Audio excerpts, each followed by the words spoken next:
Hello, my dear friends. How are you doing? Hope you are having an amazing day and not having to deal with drama. Ready for new stories I have for you today? Let's go to the first one. And don't forget to listen to the end of the story, guys, to hear my insights. Enjoy the stories.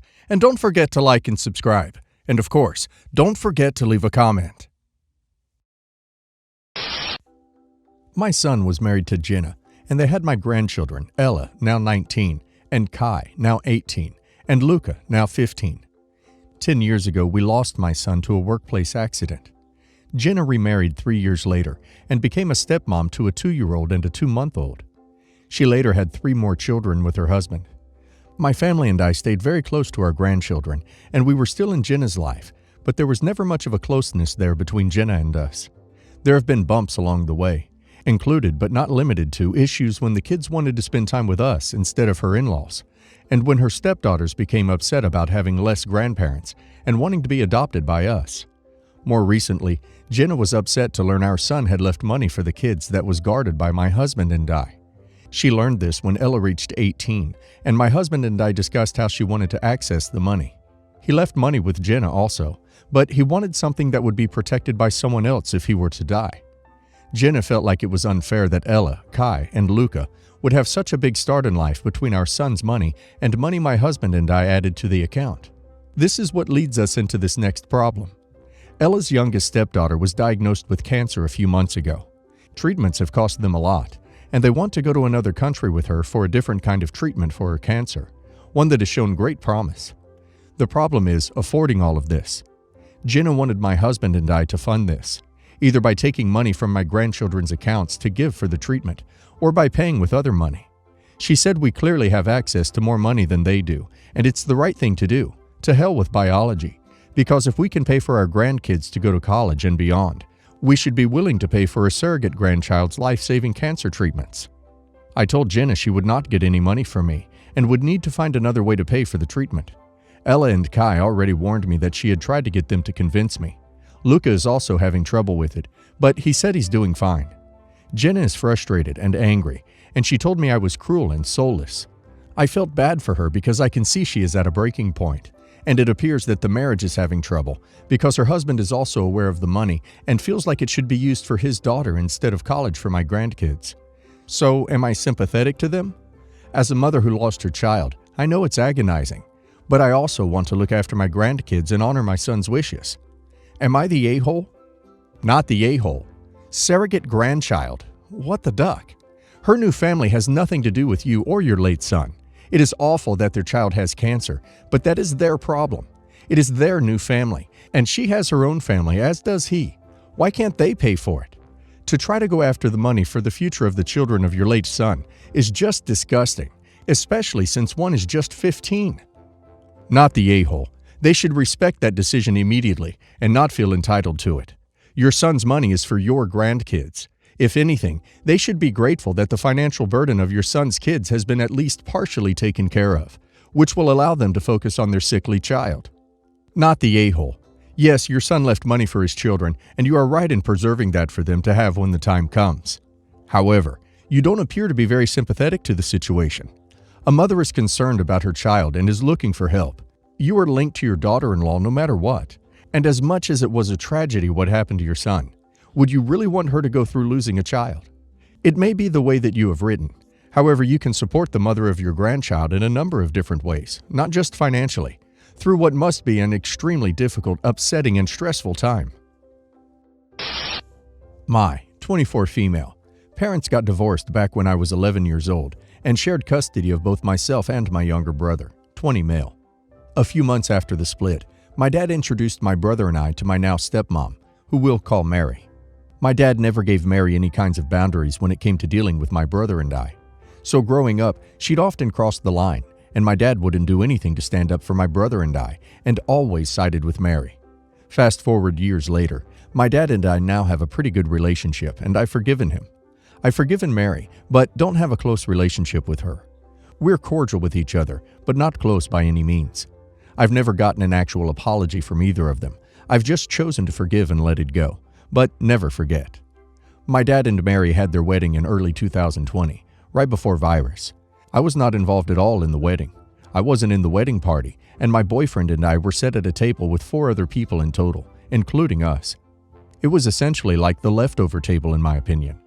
My younger brother was in the wedding party as a groomsman, so he sat at the head table.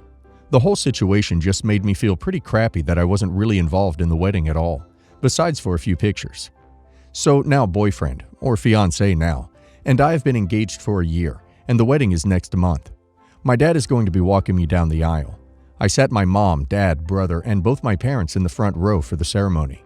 Mary sat on the row behind them. My dad asked me why Mary sat in the row behind him and why she can't sit with him. I told him that the front row was for my immediate family only, and that's how I want it. Apparently, she is unhappy and uncomfortable with this, and feels that she should be more involved in the wedding. I told my dad, okay, sucks for her. I was unhappy and uncomfortable at her and my dad's wedding, and I sucked it up for a day. My dad's financially pitching in to help for the wedding, and Mary has threatened to take away the financial help from my dad and her. I told her to do whatever she wants, and that I frankly don't really care. She's been bad-mouthing me to both my dad and my brother, saying how I'm a major a-hole for doing this, and after all she's done for me. My brother thinks I'm in the right, and it's my day. My dad is, of course, siding with Mary, and understands that it's my day, but feels like I should be considerate of her and her feelings. Am I the a-hole for not sitting her with my dad and involving her more? Info. If I was to sit Mary beside my dad, I'd have to move either one of my grandparents, my mom, or my brother to the second row. There's not room for all of them. Not the a-hole, but it is weird that you're seating her apart from her husband. I don't blame you for wanting to cut her and your dad out of the ceremony the way they did you, but it's strange that you're allowing him to walk you down the aisle. If I were in your position, I would be tempted to have my brother walk me. Dad and his new wife can sit together in the second row. As for the financial assistance, just drop it. Your parents are going to hold financial assistance over your head forever if you allow yourself to remain dependent on it. The solution to this is simple. Your dad, after walking you down the aisle, sits with Mary in the second row. Everyone is happy. Your dad doesn't feel you slighted his wife. You get to make the point that she is an immediate family, and you can ride off into the sunset as content as possible. You're not the a-hole for wanting to sit her in the second row. Not the a-hole. You should ask your father, since it is just 2 years ago, to seriously answer your question. Why was it okay for Mary to not involve you as family in her wedding, but not okay for you to do the same? Why should you be considerate of her feelings when he didn't ask Mary to be considerate of yours? Just sit quietly and wait for him to answer. Don't get distracted. Don't let him change the subject. Ask him to please explain his thinking here. You, of course, aren't going to get an answer, but be patient. Tell him if he can give you a reasonable explanation as to why he thinks differently about your wedding than he did about his own. You can solve this problem. Then, enjoy watching him squirm and bluster and sidetrack the conversation. End the convo when you get bored, and put Mary at the kids' table. Oh, and to be sure, Mary is gonna duck with you on your wedding day, so have a plan for that. Yesterday, I received an email from an address that I've never had correspondence with. It was my former therapist, supposedly, and she confessed to having feelings for me and not stopping our therapy session soon enough. At the end of the email was a note from her husband, maybe soon-to-be ex-husband, not sure their marital status, that said that I should email him if she had an affair with me, or if I saw anything to suggest she was having an affair with someone else. The fact that he added that at the end of the email gave me the vibes that he was looking for dirt on her. Even if the confession were true, I think it is very unprofessional to send it to people where you are unsure of their ability to handle such news. I'm also worried that if her husband has access to this email account, that he could potentially have access to her session notes. Bottom line is, I don't know if she approved of the email being sent, or if the husband sent it pretending to be my former therapist. I don't even know how best to report this violation. The state licensing board shows her license is still active, but in the email, it states that she was not working as a therapist any longer. I contacted the practice that she was working for when I was her client and left a message. I just don't know what else to do. The whole thing has me very shaken. I was her client while living in Utah. I'm thinking the therapist may be a victim here too. I reckon her jealous hubby stole her account details, found the contact lists, and is sending spam to everyone on it. Sure, she might have just been negligent, but do not stop at that thought. Hacking is a thing. Dodgy partners putting tracking software on phones, that sort of thing. I would be alerting the former practice to the possibility that several of her clients may have been compromised by a hacker. She stopped seeing any male clients abruptly? It sounds like her husband is a hell of a piece of work. I'm glad she's escaping. She should be carrying insurance for this sort of breach of her obligations to secure your records. But I don't know how that works here if there aren't financial damages or very extreme emotional duress. The practice reporting it and encouraging you to report it is the right thing. Hopefully the practice figures out how to make sure therapists can't take client info with them. Assuming that the practice is subject to HIPAA, and unless it's cash only, it is, then this was a breach of your protected health information under HIPAA. The husband should not be aware that you were a patient. You can wait until the practice gets back to you, or you can report this breach to HHS via the online HIPAA reporting tool. But you probably won't learn anything until the practice gets back to you. Update. My ex was also emailed. We saw the therapist together a couple times, and she also called the therapist practice and talked to someone. My former therapist left the practice 5 months ago. She is no longer practicing as a therapist, but rather a life coach. Her license is still active though. The practice is reporting to the state licensing board. The practice got in touch with the former therapist, and she provided names and emails of everyone who received an email. The practice sent an email to everyone who received an email and apologized and let us know that she had no access to their system once she left the practice. They do not know why she had email addresses of former clients still. They said that it was a HIPAA violation and gave the link where we could file a complaint with the licensing board. It seems like it was the ex-husband who did it. Apparently there is a very nasty divorce happening. My thoughts on the whole ordeal. I'm angry that my privacy and trust was broken due to her carelessness. However, it does appear that she wasn't involved in sending the email, so she could be a victim too. I'm doubly angry at whichever of them sent the emails. They have no idea the emotional state of the recipients, or if they could handle such a shocking confession, even if it was true. It was very difficult 2 years ago when she informed me suddenly that she would no longer be able to see me as a client because she was stopping seeing any male clients.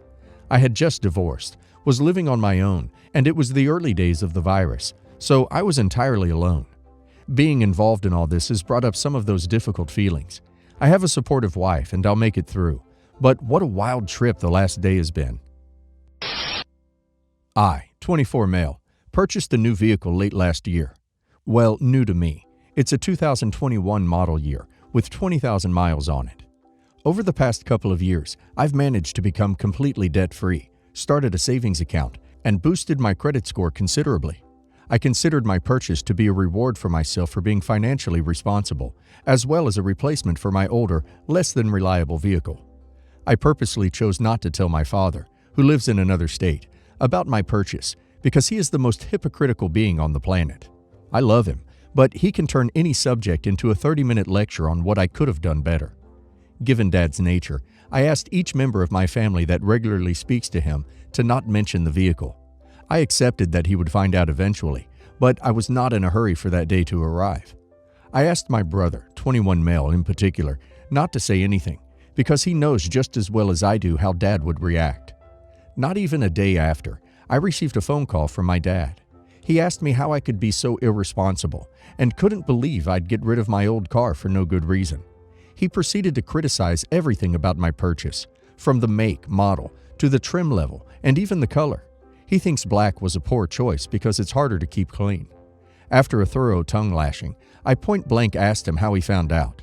He simply said, "Your brother texted me a picture of it." This next part is where I might be the a-hole. I asked my dad, "Hey, do you remember how you said brother's name isn't allowed to have pets in his house since he's renting from you? Well, he's adopted several cats and dogs since you moved out of state." My dad promptly ended the conversation, and within an hour I had text messages from my mom, sister, and my brother, all asking why the duck I told Dad that, since he was now giving my brother the ultimatum of either finding new homes for all of his animals or being evicted from his house. Not the a-hole. Your brother told your dad something you had asked him not to. He clearly sees that as a line that can be crossed. He should have thought about the fact he was breaking a rental agreement.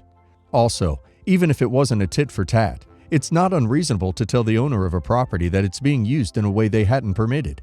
Several cats and dogs is something I would want to know about, as it can at least have some cosmetic impact on the property. You're not the a-hole for keeping information from your father, and your brother should have known better than to stir the pot when he's up to his neck in paternal rule violations of his own. But it's a real shame that your actions might result in multiple animals losing their homes. They're not responsible for any of this dysfunction. But the real issue is that your father is an insufferable authoritarian. No one wants to stand up to him, so you all just stand by and let him push around others. Everyone sucks here. Not the a-hole. He felt it was okay to go against your wishes in regards to informing your father, and so did you. Besides, it was his choice to go against his lease agreement and have pets. And whereas your brother was actually breaking rules, what you did with your vehicle is none of your father's business. What your brother does on his property is. We started dating 15 years ago and got married 4 years later. It was a happy period for the most part.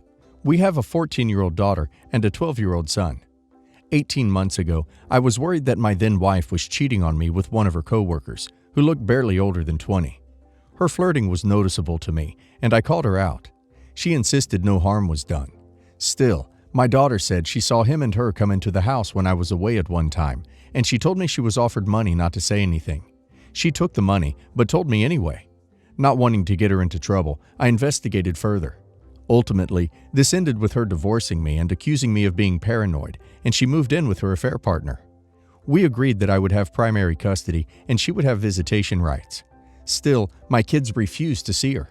Yesterday, she called me and admitted she made a mistake getting with him and wanted to know if she can reconcile with me. I told her I would think about it, but she seemed insistent. What should I do in regards to my relationship? So, you caught her cheating and her response was to gaslight you and try to accuse you of being paranoid, despite the fact that she moved in with the affair partner after you separated. Wild. They always come back. You deserve better than that. She left you to be with a younger partner, and after he dumped her, she went back to you. Not to mention, she had the audacity to take him to your home and made your own daughter see him. Don't take her back. You already got lucky enough it was a divorce where you get the kids' custody. By the way, imagine how much it will hurt your children to have to live with their cheating mom once again. Don't do that, man. You were lucky enough to have the guard of your children. Stick with that. OP, you deserve so much better. Keep that door closed, and when you're ready, try to find a partner who is honest, kind, and, well, the opposite of how your wife treated you and your family. I can't believe she bribed your daughter to not tell you. No words.